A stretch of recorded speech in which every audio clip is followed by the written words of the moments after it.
नमस्कार दोस्तों, राधे राधे, जय श्री कृष्ण। दोस्तों, एक बार गरुड़ जी भगवान श्री कृष्ण के पास आते हैं और कहते हैं, हे प्रभु, आपने मुझे मनुष्य के जन्म से लेकर मृत्यु तक की सभी अवस्थाओं के बारे में बताया है। मनुष्य की मृत्यु के उपरांत किए जाने वाली सभी क्रियाओं के विषय में भी बताया है।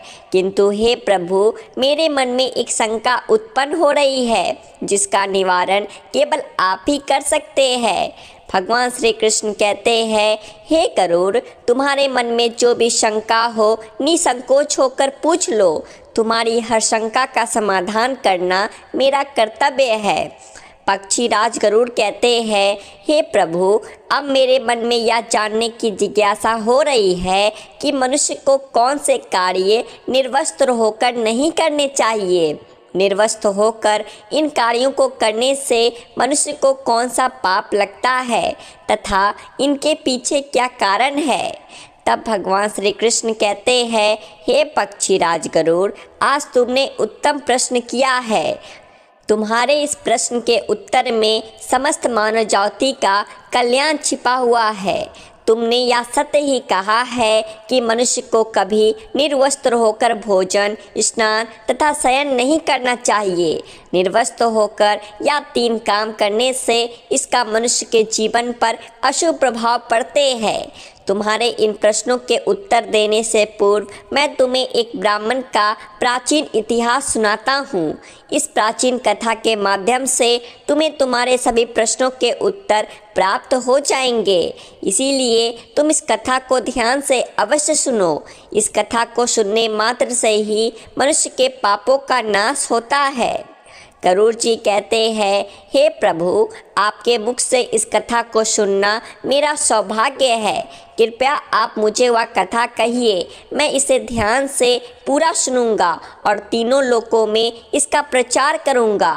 भगवान श्री कृष्ण कहते हैं, हे खग, अच्छा ठीक है, अब तुम इस कथा को ध्यान से सुनो। मैं तुम्हें वह कथा सुनाने जा रहा हूँ।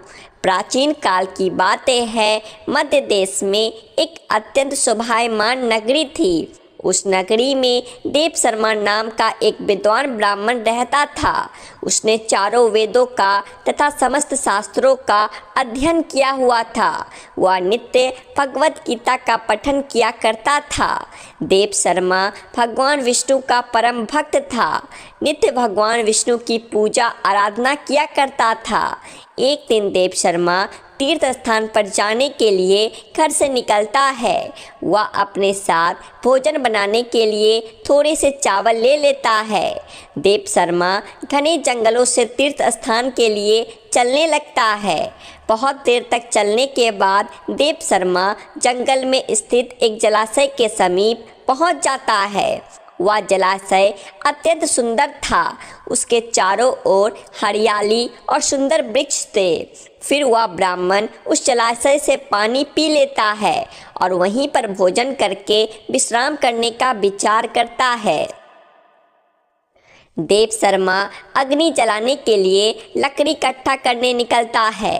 तभी उसे जलाशय के पास एक विचित्र दृश्य दिखाई पड़ता है।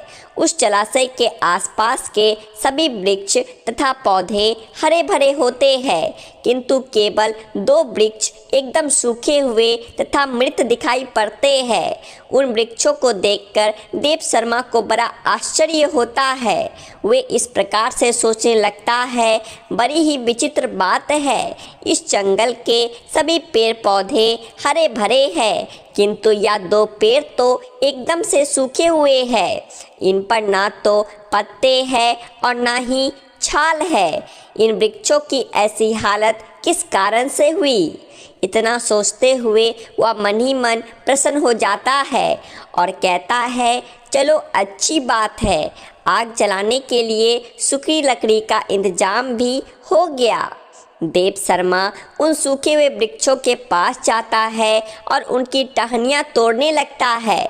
तो अचानक उन वृक्षों से एक आवाज़ आती है, रुक जाओ ब्राह्मण, रुक जाओ, ये क्या अनिष्ट कार्य कर रहे हो? उस आवाज़ को सुनकर देव शर्मा चौंक जाता है और इधर उधर देखने लगता है और कहता है, कौन है, कौन आवाज़ दे रहा है? यहाँ पर तो मुझे कोई नहीं दिखाई पड़ रहा। तुम जो कोई भी हो सामने आकर बात करो। फिर से एक बार आवाज़ आती है, हे ब्राह्मण देवता, हम तुम्हारे सामने ही है, आप ही हमें देख नहीं पा रहे हैं। देव शर्मा कहता है, हे भाई, तुम कौन हो और मेरे सामने कहाँ पर खड़े हो? मुझे तो कुछ भी दिखाई नहीं पड़ रहा है। फिर से वह आवाज़ आती है, हे ब्राह्मण देवता, आप जिस वृक्ष की टहनी तोड़ रहे हैं, मैं वही वृक्ष बात कर रहा हूँ, किंतु आप मुझे पहचान नहीं पा रहे हो। देव शर्मा घबरा जाता है और इधर उधर देखने लगता है तो उसकी दृष्टि उन दो पेड़ों पर पड़ती है। वह देखता है कि वे पेड़ मनुष्य की वाणी में बात कर रहे हैं। इस विचित्र घटना को देखकर देव शर्मा को बड़ा आश्चर्य हो जाता है। वह कहने लगता है, बड़ी विचित्र बात है, ये मृत पेड़ तो मनुष्य की वाणी में बात कर रहे हैं। या प्रभु की कैसी विचित्र लीला है। देव शर्मा उन मृत वृक्षों से कहने लगता है, हे वृक्षों, तुम कौन हो और तुम मनुष्य की वाणी में कैसे बात कर रहे हो और तुम्हें वृक्षों का शरीर कैसे मिला? तुम्हारे समीप इतना बड़ा जलाशय होने के बावजूद भी तुम सूखे हुए हो और बाकी सभी पेड़ पौधे हरे भरे हैं। आखिर ऐसा कैसे संभव है? देव शर्मा की बात सुनकर वह पेड़ बोलने लगता है, हे ब्राह्मण देवता, हमारी ऐसी दशा हमारे कर्मों के कारण ही हुई है। हमने पिछले जन्म में जो पाप किए थे उसी का फल भुगत रहे हैं। देव शर्मा कहता है, हे वृक्ष, कृपा करके आप मुझे आपके पिछले जन्म का वृतांत सुनाइए। तब वह वृक्ष बोलने लगता है, हे ब्राह्मण देवता, अब हम आपको हमारे पिछले जन्म का वृतांत सुनाते हैं। पूर्व काल में मैं धनेश्वर नाम का वैश्य था और ये मेरी पत्नी दुर्मति थी। हम दोनों ही कांचीपुरी में निवास करते थे। मेरा स्वभाव अत्यंत दुष्ट और क्रूर था। मैं लोगों को ब्याज देकर धन कमाया करता था। मेरी पत्नी भी अत्यंत क्रूर और दुष्ट स्वभाव की थी। उसने कभी अपने द्वार पर आए अतिथियों का सम्मान नहीं किया। हमने कभी दान धर्म भी नहीं किया। सदैव ही दिन और गरीब लोगों को सताया करते थे। उस समय हमारी कोई संतान नहीं थी। हम दोनों ही संतान सुख प्राप्ति के लिए भोग विलास किया करते थे। हम निर्वस्त्र होकर स्नान किया करते थे और निर्वस्त्र होकर ही शयन किया करते थे। अनेक वर्षों तक भोग विलास करने पर भी हमें संतान सुख प्राप्त नहीं हुआ। मैंने कभी अपने पूर्वजों के लिए श्राद्ध नहीं किया, कभी तर्पण नहीं किया, उनके लिए कभी दान धर्म भी नहीं किया, जिस कारण से मेरे सभी पूर्वज रुष्ट हो गए। मेरा मन सदैव ही काम वासना से भरा हुआ रहता था। हम दोनों पति पत्नी दिन रात भोग विलास किया करते थे। निर्वस्त्र होकर स्नान, भोजन तथा शयन किया करते थे, जिससे समस्त देवी देवता और पितृ भी हमसे रुष्ट हो गए। इस प्रकार से अनेक वर्ष बीत जाने के पश्चात हम पुत्र प्राप्ति की कामना से तीर्थ यात्रा पर निकले। रास्ते में जाते समय एक नदी किनारे हम निर्वस्त्र होकर संबंध बनाया। दुर्भाग्य से उसी नदी में डूबकर हम दोनों की मृत्यु हो गई। मृत्यु के पश्चात हमें ले जाने के लिए यमराज के 2 दूत प्रकट हुए। वे दूत हमें पकड़कर यमपुरी ले गए। यमपुरी का दृश्य अत्यंत भयंकर था। यमराज विशालकाय सिंहासन पर बैठे हुए थे और उनके पास चित्रगुप्त बैठे हुए थे, जो यमपुरी में आए हुए प्राणियों का लेखा जोखा निकाल रहे थे। जब मेरी बारी आई तो यम के दूतों ने मुझे यमराज के सामने खड़ा कर दिया। फिर चित्रगुप्त यमराज से कहने लगे, हे धर्मराज, इस वैश्य ने तो अपने जीवन में कभी कोई पुण्य का काम नहीं किया है। इसने अपने पूर्वजों का सदैव ही अनादर किया है। इसने सदैव ही निर्वस्त्र होकर स्नान, भोजन तथा शयन किया है। इसीलिए यह केवल नरक जाने के ही योग्य है।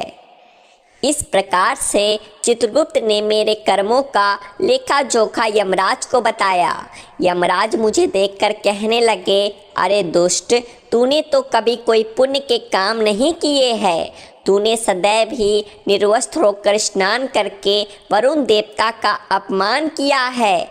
निर्वस्त्र शयन करके तूने अपने पूर्वजों को अपमानित किया है तथा निर्वस्त्र भोजन करके तूने अन्य का भी अपमान किया है। इसीलिए तुझे नरक में ही डाल दिया जाएगा।